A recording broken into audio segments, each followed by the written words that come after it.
Eu queria convidar você a abrir a palavra de Deus na carta de Paulo aos Filipenses, capítulo 1, do verso 12 até o verso 18. É a terceira mensagem da série sobre Filipenses. Filipenses, capítulo 1, de 12 a 18.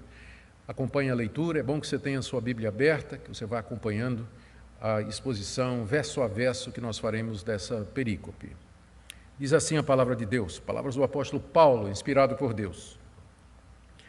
Quero ainda, irmãos, que saibam que as coisas que me aconteceram têm até contribuído para o progresso do Evangelho, de maneira que toda a guarda pretoriana e todos os demais sabem que estou preso por causa de Cristo.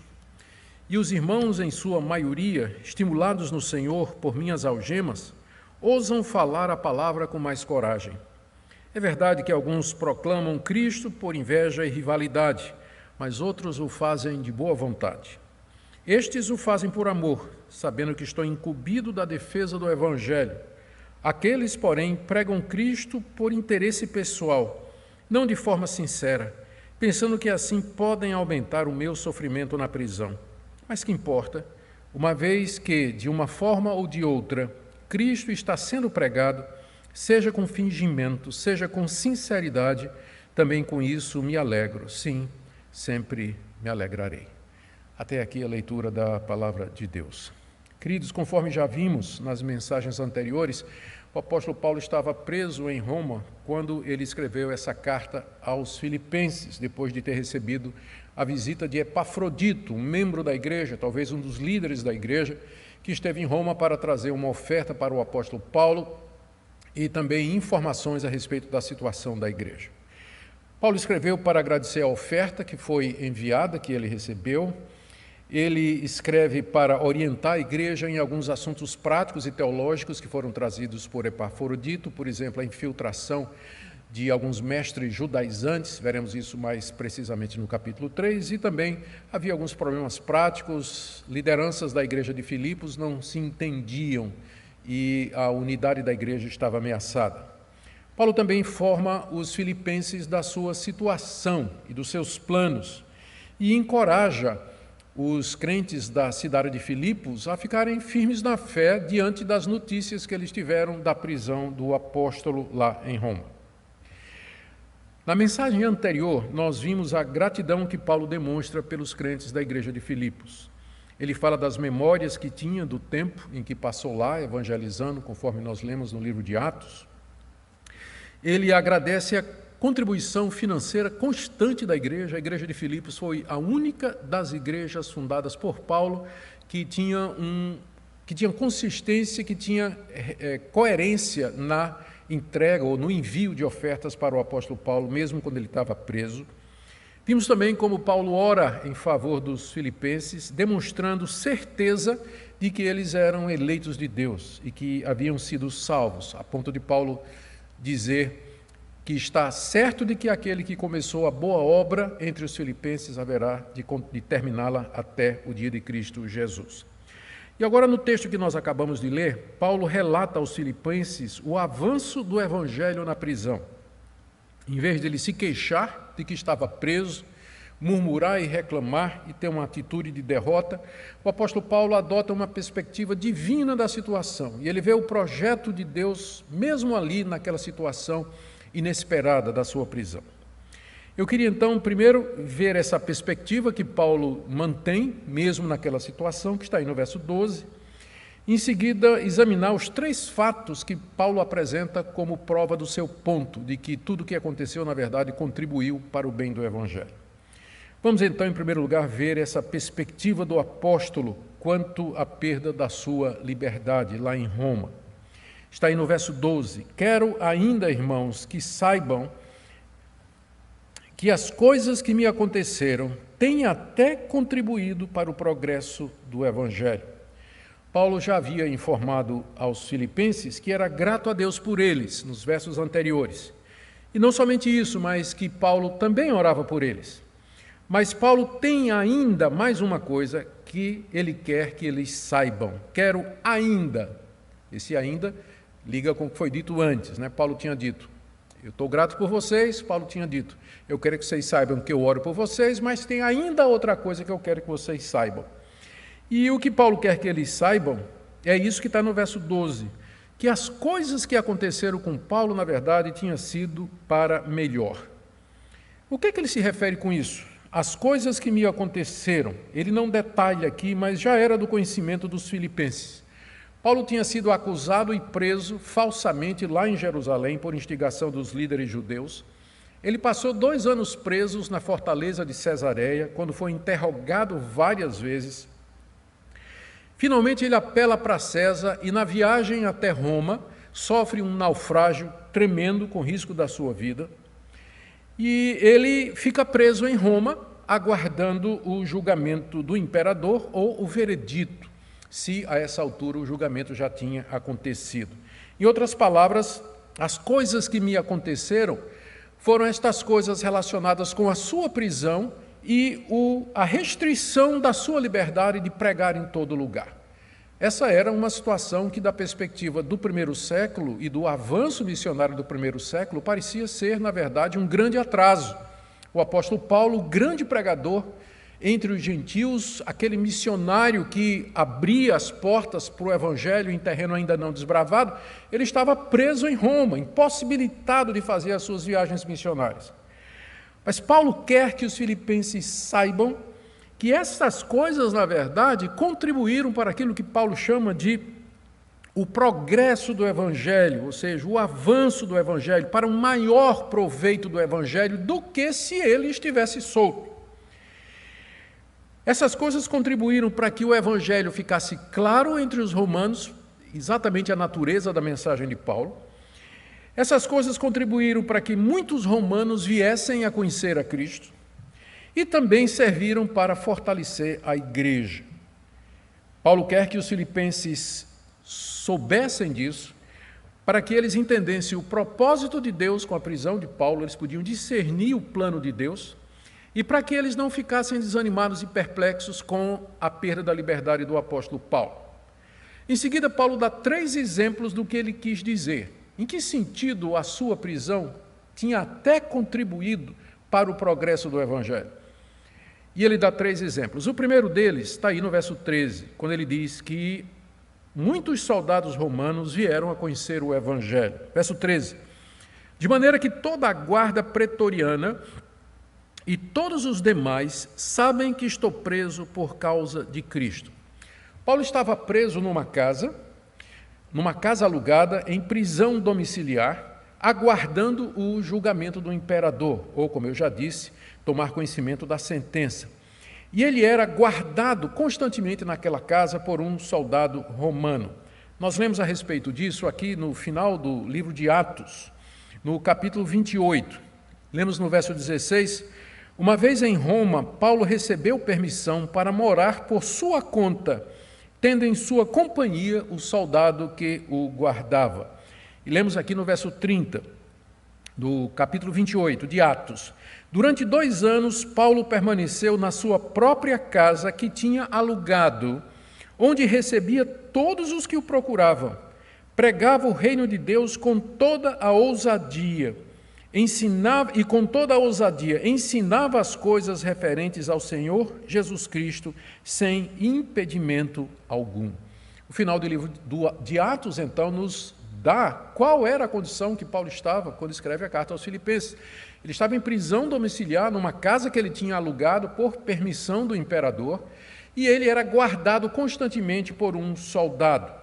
Esses soldados que trocavam de turno para ficar com o apóstolo Paulo eram da guarda pessoal de César, que era a guarda pretoriana. Eram soldados de elite designados para guardar o palácio do imperador. E eram estes soldados que tomavam conta de presos políticos que haviam apelado para César. Paulo teve a oportunidade de falar de Cristo e explicar o motivo da sua prisão a dezenas de oficiais, a dezenas de soldados pretorianos. Lembra que ele ficou 2 anos nessa situação em Roma. De outra maneira, esses soldados, a elite da guarda pessoal de César, nunca teria chegado a conhecer o evangelho, não fora a prisão de Paulo ali em Roma. Assim eles vieram a entender o real motivo pelo qual Paulo estava preso. E ele diz, não somente os da guarda pretoriana, mas todos os demais, outros soldados, oficiais que ali passavam para garantir a segurança de Paulo, eles também eram abordados pelo apóstolo. E eles ficaram sabendo que Paulo estava ali não porque era um malfeitor ou um rebelde contra César, como os judeus lá de Jerusalém o estavam acusando. Eles tomaram conhecimento de que Paulo estava preso porque ele pregava Jesus Cristo de Nazaré como sendo o Messias esperado dos judeus, que tinha morrido na cruz pelos nossos pecados, que estava vivo e que ele era o Salvador não somente dos judeus, mas também dos romanos, mas também dos gregos, de todas as nações, e que essa era a razão pela qual os judeus estavam enfurecidos, porque eles não queriam admitir que Cristo fosse o Salvador de outro povo que não fosse o povo de Israel. Talvez, a gente não pode afirmar com certeza, alguns desses pretorianos, eles vieram a se converter. Significativo que no final dessa carta, no capítulo 4, no verso 22, o apóstolo Paulo, ao fazer as saudações para os crentes em Filipos, ele diz assim: todos os santos mandam saudações, especialmente os da casa de César. Os da casa de César não eram os familiares de César, mas eram aqueles servos, funcionários, vigias e talvez os soldados de elite.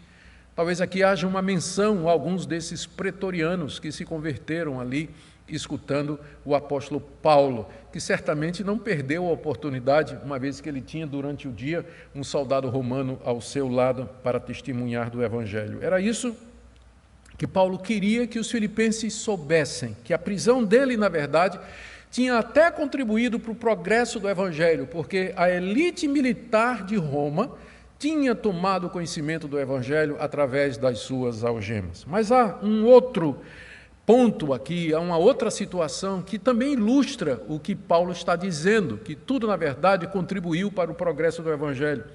É que os cristãos de Roma foram estimulados a pregar a Cristo com mais coragem ainda depois da chegada do apóstolo Paulo em Roma.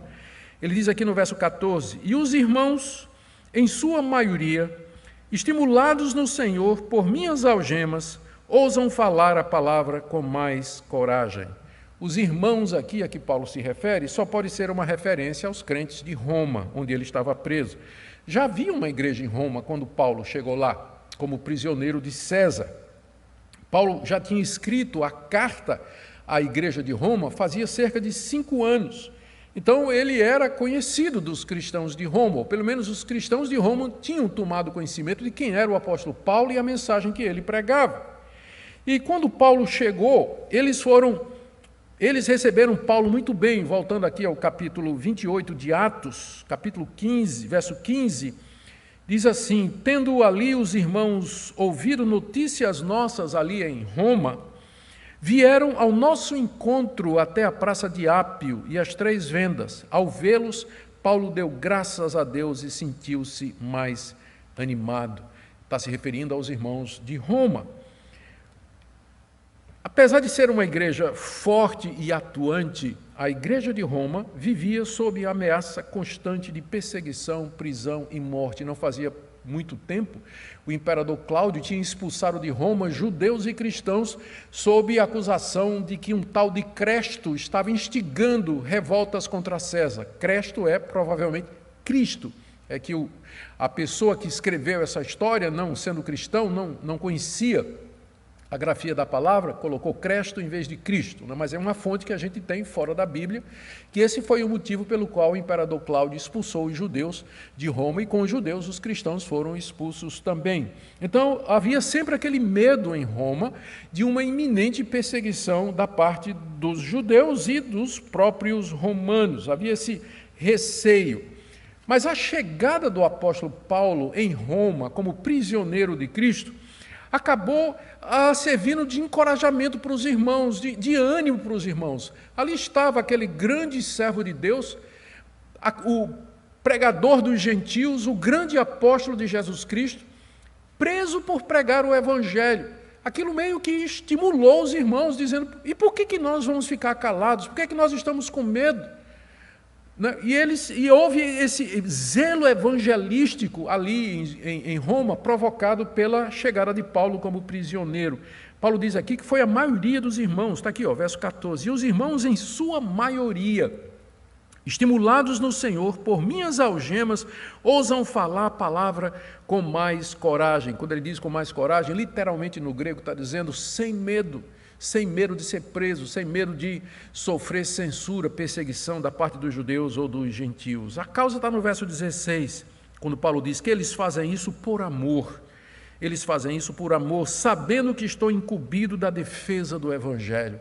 Eles amavam a Deus, amavam o apóstolo Paulo e sabiam que Paulo havia sido encarregado por Deus de defender o Evangelho pregado aos gentios. Então tudo aquilo despertou o ânimo, o zelo dos cristãos de Roma e essa era uma das coisas boas que Paulo via com a sua prisão, e é por isso que ele quer que os filipenses saibam disso. É mais um efeito inesperado da sua prisão. Lembra como ele começou essa passagem? As coisas que me aconteceram contribuíram até para o progresso do Evangelho. Primeiro, a guarda pretoriana, a guarda pessoal de César, tomou conhecimento do Evangelho. Talvez alguns se converteram, a gente não tem certeza. As igrejas de Roma, os irmãos em Roma, eles ficaram animados, encorajados e começaram a pregar a Cristo, sem medo agora, com a minha chegada ali. Mais um efeito da prisão do apóstolo Paulo. Mas há um terceiro efeito positivo, que está aqui do verso 15 até o verso 18, quando Paulo diz que até mesmo os seus inimigos acabaram, de uma forma ou de outra, contribuindo para o avanço do Evangelho em Roma. Verso 15 ele diz assim: é verdade que alguns proclamam Cristo por inveja e rivalidade. Quem são esses que proclamam Cristo por inveja e rivalidade? E pelos quais, no final, Paulo vai dizer que dá graças a Deus e está feliz que eles estão pregando o Evangelho. Já teve uma época em que eu pensei que o apóstolo Paulo aqui estava se referindo aos judeus que o acusavam diante dos romanos.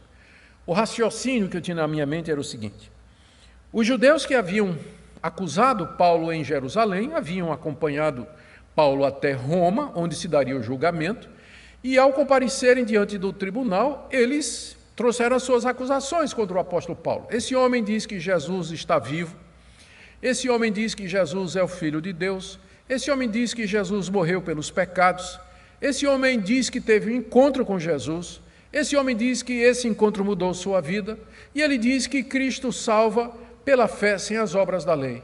Ou seja, com o objetivo de condenar o apóstolo Paulo, os seus acusadores, os judeus incrédulos, que perseguiram Paulo a vida toda, acabaram pregando o Evangelho, ou levando a verdade do Evangelho. Entretanto, essa interpretação, ela não explica alguns pontos da passagem.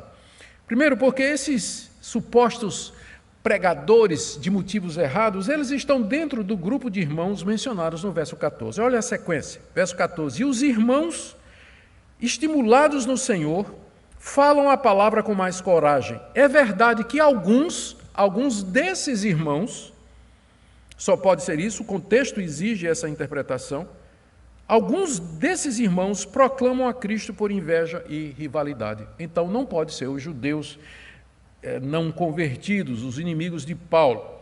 Além disso, Paulo diz que eles proclamam a Cristo, verso 15, proclamam a Cristo, e no verso 17, pregam a Cristo, que são termos que no Novo Testamento são usados para se referir a cristãos que anunciam o verdadeiro conteúdo do Evangelho. Note também que a crítica que Paulo faz aqui, nos versos de 15 a 18 a eles, é somente com relação à motivação. A motivação. Então, não é uma crítica quanto ao conteúdo e nem quanto ao método. Eles pregavam a Cristo e pregavam a Cristo. O conteúdo e o método estavam corretos. Então, é aparente que Paulo está se referindo a alguns dos líderes cristãos da igreja de Roma e não aos judeus não convertidos, aqueles judeus incrédulos que o perseguiam desde Jerusalém. E que seriam, então, esses líderes? Quem seriam eles e por que eles estavam fazendo isso? E por que Paulo os critica? Eles já eram líderes das igrejas de Roma quando Paulo chegou ali preso. E como tais, eles eram líderes respeitados, eram líderes reconhecidos, e eles tinham proeminência ali no meio dos cristãos da cidade de Roma. Mas a chegada de Paulo na cidade ameaçava a popularidade deles, porque Paulo era conhecido. Paulo era o grande apóstolo dos gentios. Diz o texto de Atos 28, 31, que nós já lemos, que durante 2 anos Paulo pregou desimpedidamente o evangelho ali na casa em que ele estava preso. Provavelmente ele fazia reuniões, fazia cultos ali, e ele proclamava a palavra de Deus. Então Paulo tinha um ministério, e era um ministério proeminente, um ministério destacado ali em Roma, ainda que ele estivesse preso.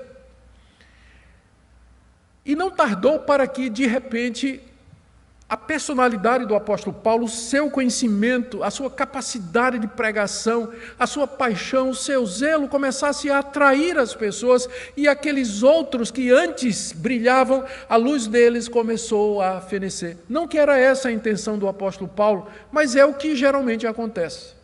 A luz dos outros começou a brilhar menos diante do brilho da pregação do apóstolo Paulo. E essas pessoas começaram a se encher de inveja. E estas eram as suas motivações. Agora se encaixa. Vejam o que Paulo diz no verso 15. Primeiro ele diz no verso 14: os irmãos, em sua maioria, estimulados no Senhor, ousam falar a palavra com mais coragem. Aí vem o verso 15. É verdade que alguns proclamam a Cristo por inveja. E aqui no caso seria inveja do apóstolo Paulo. E ele continua, por rivalidade, ou seja, porque eles viam Paulo como um rival da posição deles em Roma. Não faz sentido. Aí ele diz no verso 16, estes o fazem por amor, aqueles primeiros que anunciam o evangelho, estimulados pelo exemplo de Paulo. Aqueles, porém, se referindo aos que pregam por inveja e rivalidade, pregam a Cristo por interesse pessoal. Ou seja, o interesse deles era recuperar a projeção e a posição dentro da comunidade cristã em Roma. Paulo diz, eles pregam não de maneira sincera. Eles podem apresentar um grande zelo, eles podem apresentar um grande entusiasmo, pode parecer que o interesse deles é promover o evangelho, mas na realidade Paulo diz, eles pensam que assim podem aumentar meu sofrimento na prisão. Secretamente esses líderes se regozijavam em ver o apóstolo Paulo preso, em ver a sua perda da liberdade, em ver aquele mal que lhe aconteceu. E eles então queriam aproveitar que Paulo estava preso para se destacar ainda mais. Por isso eles pregavam mais, pregavam com mais eloquência, pregavam com mais vezes a Jesus Cristo, querendo chamar a atenção para eles, movidos por inveja, por rivalidade, por interesse pessoal, querendo com isso diminuir o ministério de Paulo. Qual foi a reação do apóstolo Paulo diante deles? Veja no verso 18 a atitude do verdadeiro servo de Deus. Primeiro, é bom dizer, Paulo não provocou isso, Paulo não queria isso, não era a intenção do apóstolo Paulo. Paulo era movido pelo desejo de anunciar Jesus Cristo, seu coração era reto, suas motivações eram corretas nisso.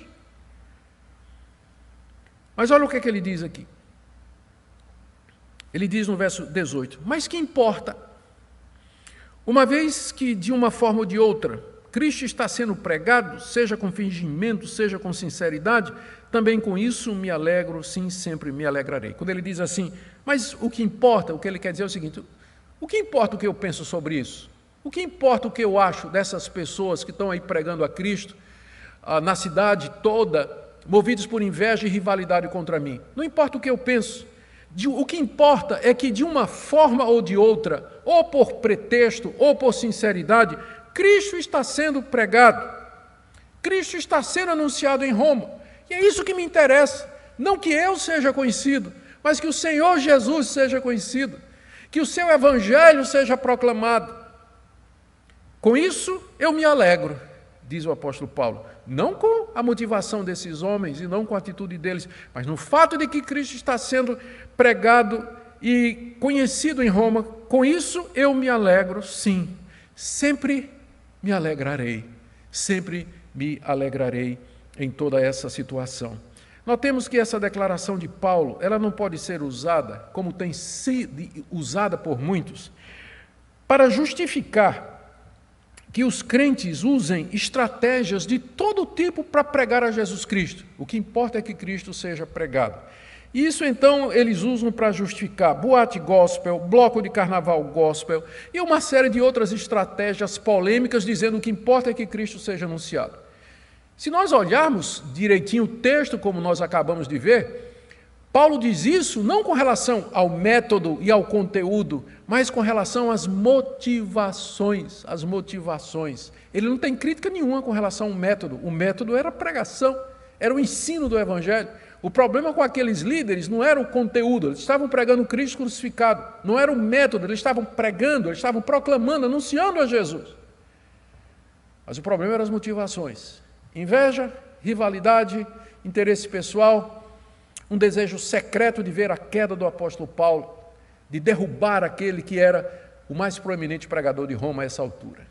Era isso que entristecia o apóstolo Paulo, mas por outro lado, ele tinha uma perspectiva, como ele diz no início dessa passagem, ele tinha uma perspectiva divina destas coisas. Ele diz que as minhas prisões, as minhas algemas, na verdade, contribuíram até para o progresso do Evangelho.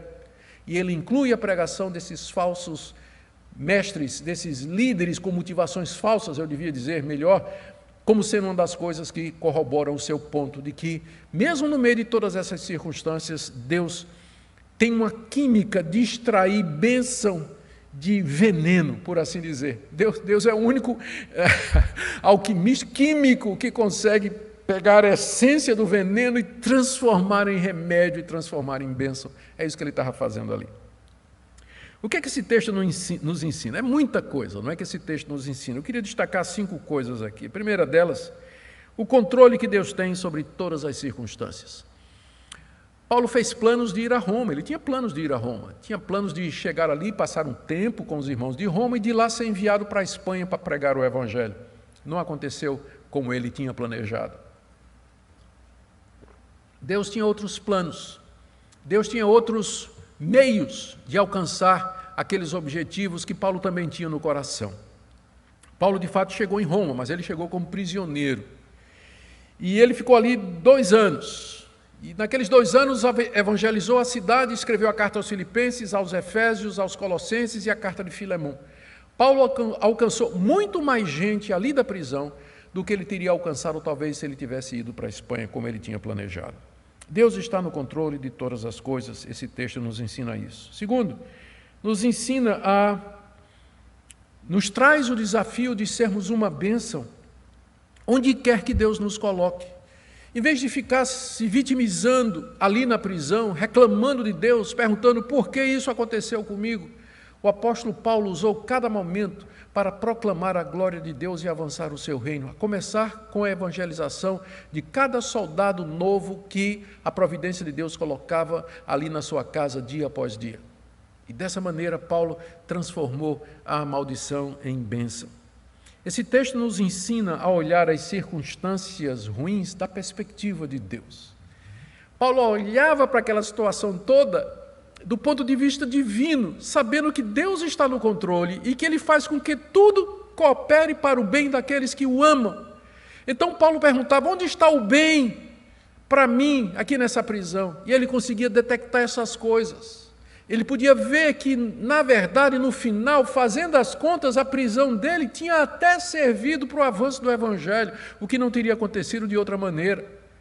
Esse texto nos ensina a olhar para essa situação que nós estamos vivendo, de pandemia, de sofrimento, de crise política, econômica, social, institucional, da perspectiva de Deus. Alguma coisa Deus está planejando, algo Ele tem no seu coração santo e reto, na sua mente soberana, onisciente, justa e reta. Pode ser que no momento eu não discirna, mas eu creio que Ele tem esse propósito. E assim eu devo, em esperança, olhar as circunstâncias, em vez de me deixar abater, de me desanimar e me derrotar diante de inimigos poderosos, de ameaças que se projetam no horizonte.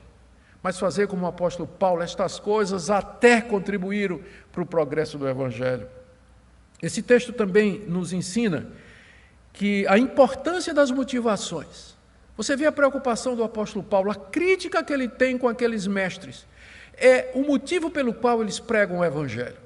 E pode haver, sim, pessoas que aparentam pregar o Evangelho de Cristo, o Evangelho correto, a doutrina boa, metodologia boa, mas a motivação está errada. A motivação é inveja, rivalidade, lucro pessoal. No dia do juízo, Deus haverá de julgar estas coisas, uma vez que nós não temos acesso ao coração das pessoas, nós não sabemos o que se passa no coração desses pregadores, mas Deus sabe. Por isso, o que nos resta fazer é, pelo que a gente pode ver, a gente dá graças a Deus porque o Evangelho está sendo pregado. E sabe que no dia do juízo, Deus haverá de ver as motivações de cada coração. Por último, esse texto nos traz uma lição dolorosa, que é a profundidade da corrupção do coração humano, mesmo naqueles que já foram salvos em Cristo Jesus. Esses irmãos de Roma, que ficaram tomados de inveja da popularidade, da proeminência, do destaque do apóstolo Paulo, e que redobraram os seus esforços por conta da rivalidade,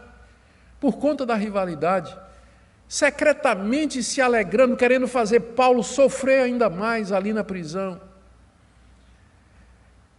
Até hoje existem pessoas assim. Nós podemos dizer isso, e eu digo isso, infelizmente, entre pastores, existe às vezes rivalidade. Quem tem mais seguidores? Quem atrai uma audiência maior? E inveja. E tentativa de um passar por cima do outro. Ficar competindo e medindo e comparando. Meus irmãos, que coisa triste. Eu digo isso para a tristeza nossa, de pastores evangélicos reformados, de todas as linhas teológicas. Que vergonha para nós. Que Deus tenha misericórdia de nós, examine o nosso coração, nos purifique, nos dê sinceridade. O nosso desejo é agradar a Cristo. Dê sinceridade de motivo, que nós preguemos a Cristo por amor a Ele, porque nós fomos postos para isso. Se Deus quiser nos abençoar, nos projetar da popularidade e conhecimento, isso compete a Ele. Um planta, outro rega, mas é Deus que dá o crescimento. Deus que dá o crescimento. Que Ele abençoe a sua igreja com pastores verdadeiros, homens sinceros, que tenham no seu coração o desejo único de agradar a Deus e honrar o Senhor Jesus Cristo, sem motivações escusas. Que Ele purifique o nosso coração. É a nossa oração em nome de Jesus. Busquemos a Deus agora. Pai querido, te damos graças pelo apóstolo Paulo, por esse homem que o Senhor levantou. Nós damos graça pelos muitos outros através da história da igreja, que se levantaram movidos por um só desejo, agradar ao Senhor, sem se importar com os homens. Tira de nós os respeitos humanos, tira de nós o desejo de agradar, de sermos aplaudidos e reconhecidos.